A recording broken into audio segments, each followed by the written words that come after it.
Hi again then guys, and welcome to another speed build for Forza Horizon 3 in particular, and this is actually a requested tune for a car which I had planned to do but not necessarily that soon, the Audi RS4. I've always loved this particular version of the RS4, even so I didn't realistically expect its performance to be amazing.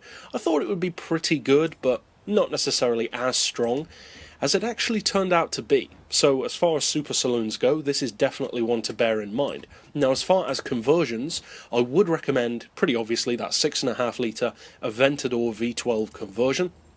I would also recommend, not surprisingly to anyone, to retain all-wheel drive. It just helps so much off the road, or off-road, off the line, with grip, just in general. Some people don't like all-wheel drive.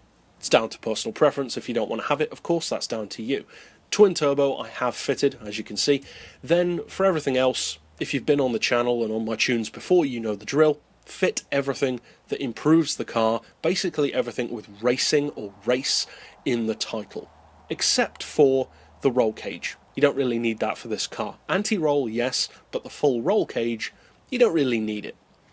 Now, as far as the tuning side of things, first of all, we'll check out the benchmark, and as I said, this is a strong car. The 0 to 100 isn't monstrous, 5.2 certainly isn't slow, but it's not as quick as some. 2.9 to 60 though is pretty good to say the least, and 272 flat out. That is very impressive. That makes it one of the quickest sedans or saloons in the game, so that is definitely something to bear in mind. Now as far as the gearbox, I would recommend a final drive of 3.2. Then individual gears of 2.9, 2, 1.51, 1.18, 0.95 and 0.75. Then as far as alignment, neutral, camber and toe as usual, unless of course you want to have some. 4 degrees of caster, anti-roll we've got on 38 and 32, springs on 216 and 157 with stock ride height. Again, as I usually do in cases of cars where I've left it stock, it's for the looks, not really for performance. So if you want to lower it, you can. If you want to raise it, you can. I don't know why you'd want to, but that's down to you. Dampers we've got on 17, 12, 8 and 6. Aero doesn't apply. And for the diff, we've got 100% on acceleration, as I mostly do. 0 on decel, but as I always say, feel free to swap those around if you want to.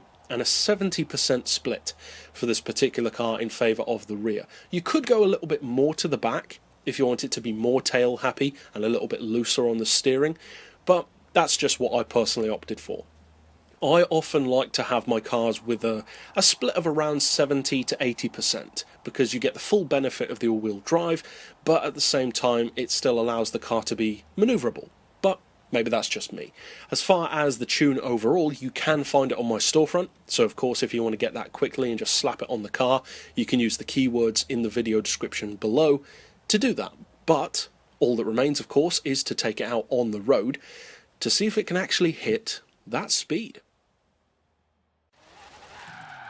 Now, one of the benefits, I would say, of a vehicle like this, because yes, it is a super saloon, even by today's standards, but because we're so far removed now from when the car was released, it's kind of attained something of a sleeper status. It's not a total sleeper car, but people do tend to forget just how good the RS4 can be.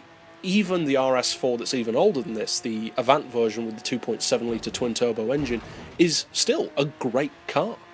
And as you can see from this video, it has no trouble whatsoever flying up to that top speed, even with some traffic mishaps, which is always a great ability to have, because it means if you do crash or go off-road, you know that you can get way back up to that speed relatively quickly. Some cars take a while to get there, and then if you lose the speed, it's a bummer. Whereas with this car, it doesn't really matter that much. And as you can see, fractionally, it can actually hit 273 if you get it on a downhill section. So overall, if you do decide to use this tune, I hope you have a lot of fun with it, and there are plenty more to check out on the channel. But for now, as always, thanks for watching.